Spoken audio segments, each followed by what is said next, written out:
Hello दोस्तों, आज का हमारा टॉपिक है UP board solution class 12 biology chapter 5 वंशागतिका आणविक आधार। दोस्तों, आज की वीडियो में हम क्लास 12 बायोलॉजी चैप्टर 5 वंशागतिका आणविक आधार का परीक्षा उपयोगी प्रश्नों को जानेंगे, जो कि बहुविकल्पीय प्रश्न है। तो आज की वीडियो में हम बहुविकल्पीय प्रश्नों का उत्तर जाके समझेंगे। तो आइए देखते हैं, वीडियो को करते हैं स्टार्ट। देखिए, प्रश्न 1 हमारा क्या है। फास्फोडाइएस्टर बंध उपस्थित है किसमें? देखिए, का है एटीपी में, और फिर खा है सॉरी का जो है एडीपी में, और खा है एटीपी में, गा है सीएएमपी में, और घा है इनमें से किसी में नहीं। देखिए, इनमें से किसी में भी नहीं होता फास्फोडाइएस्टर बंध, तो हमारा ऑप्शन नंबर घा सही होगा। इस पर हम सही का टिक लगाएंगे। अगला प्रश्न देखिए, प्रश्न संख्या 2। हर गोविंद खुराना जाने जाते हैं। देखिए, हर गोविंद खुराना जाने जाते हैं, यह क्वेश्चन 2015 और 17 में पूछा गया था। का ऑप्शन है प्रोटीन संश्लेषण के लिए, खा है आरएनए संरचना की खोज के लिए, गा ऑप्शन है डीएनए संरचना की खोज के लिए, और घा है डीएनए लाइगेज एंजाइम की खोज के लिए। तो देखिए, जो हर गोविंद खुराना जाने जाते हैं वो प्रोटीन संश्लेषण के लिए जाने जाते हैं। तो ऑप्शन नंबर का यहाँ पे हमारा सही रहेगा। इस पर हम सही का टिक लगाएंगे, ऑप्शन नंबर का पर। अगला प्रश्न देखिए, प्रश्न संख्या 3। डीएनए और आरएनए में समानता है, यह क्वेश्चन 2017 में पूछा गया था।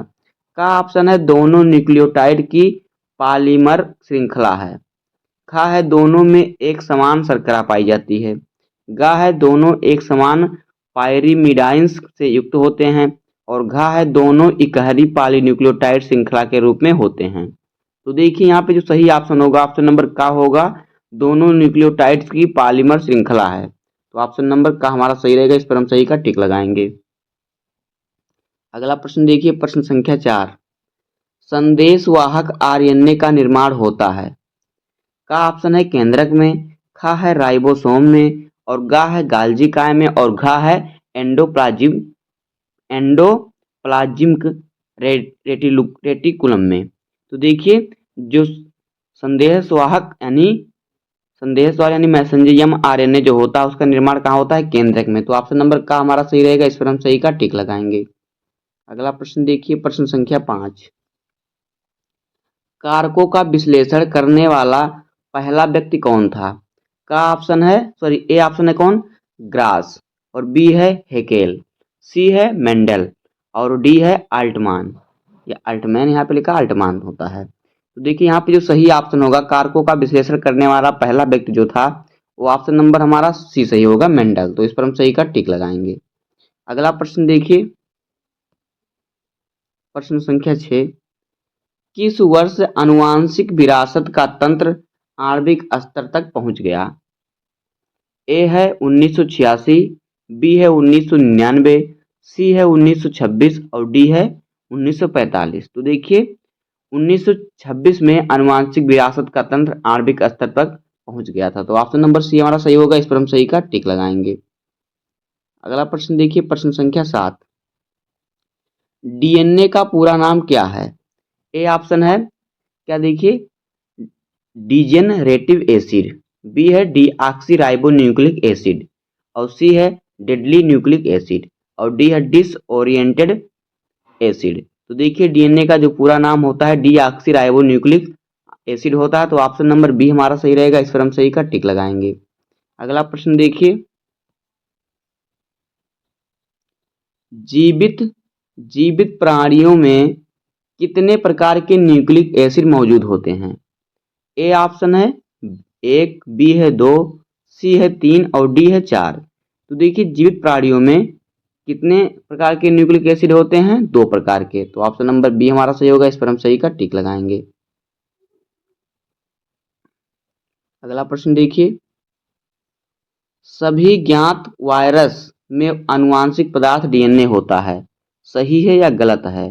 तो गलत है, सभी ज्ञात वायरस में आनुवांशिक पदार्थ डीएनए नहीं होता। तो हमारा ऑप्शन नंबर ए सही होगा। इस पर हम सही का टिक लगाएंगे। अगला प्रश्न देखिए, निम्नलिखित में से कौन सा आरएनए का कार्य नहीं है? ए है मैसेंजर, बी है कैटलिसिस, सी है एडेप्टर और डी है मॉडिफायर। तो देखिए जो मॉडिफायर है ये आरएनए का कार्य नहीं है, तो ऑप्शन नंबर डी हमारा सही रहेगा। इस पर हम सही का टिक लगाएंगे। अगला प्रश्न देखिए, प्रश्न संख्या 11, डीएनए के संबंध में निम्नलिखित में से कौन सा कथन सही नहीं है? ए, यह एक लंबा बहुलक है। बी, यह नाभिक में पाया जाता है, तो ये भी सही है, और लंबा बहुलक है, ये भी सही है।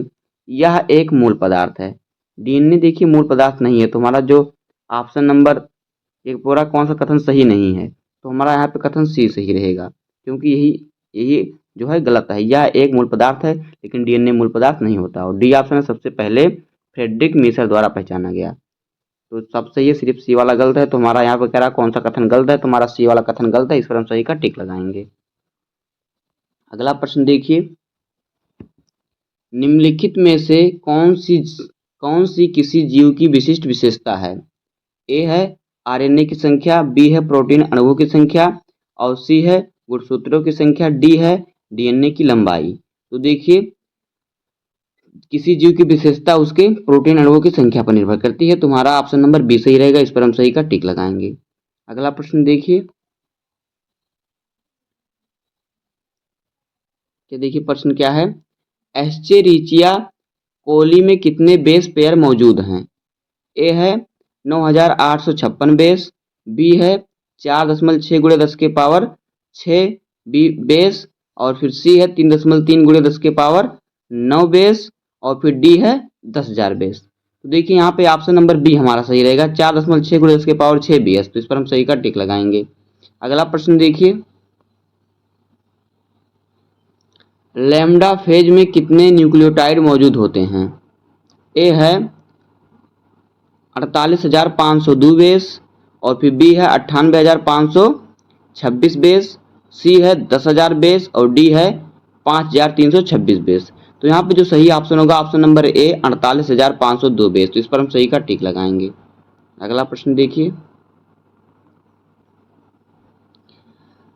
फाई 174 बैक्टीरियोफेज की आनुवांशिक सामग्री के संबंध में निम्नलिखित में से कौन सा कथन सही है? तो ए है एस डीएनए रैखिक, बी है एस आरएनए रैखिक, सी है एस डीएनए वृत्ताकार, और डी है डीएस डीएनए रैखिक। तो देखिए यहाँ पे जो सही ऑप्शन होगा option number C S DNA वृत्ताकार। तो इस पर हम सही का टिक लगाएंगे। अगला प्रश्न देखिए क्या है, देखिए मनुष्य का आनुवांशिक पदार्थ डबल स्ट्रैंडेड डीएनए है जो आकार में गोलाकार होता है। तो देखिए जो मनुष्य का आनुवांशिक डीएनए है ये डबल स्ट्रैंडेड डीएनए नहीं है, ये आकार में गोलाकार नहीं होता, ये श्रृंखला वाला होता है। तो देखिए हमारा यहाँ पे ऑप्शन नंबर क्या है, ये जो कथन है गलत है, तो हमारा ऑप्शन नंबर ए सही होगा। इस पर हम सही का टिक लगाएंगे। अगला प्रश्न देखिए, प्रश्न संख्या 17, डीएनए की मूल इकाई में कितने घटक मौजूद होते हैं? ए है 1, बी है 2, सी है 3, और डी है 4। तो देखिए डीएनए की मूल इकाई में 3 घटक मौजूद होते हैं। तो ऑप्शन नंबर यहाँ पे हमारा सी से रहेगा। इस पर हम सही का टिक लगाएंगे। तो बस दोस्तों आज की वीडियो में इतना ही।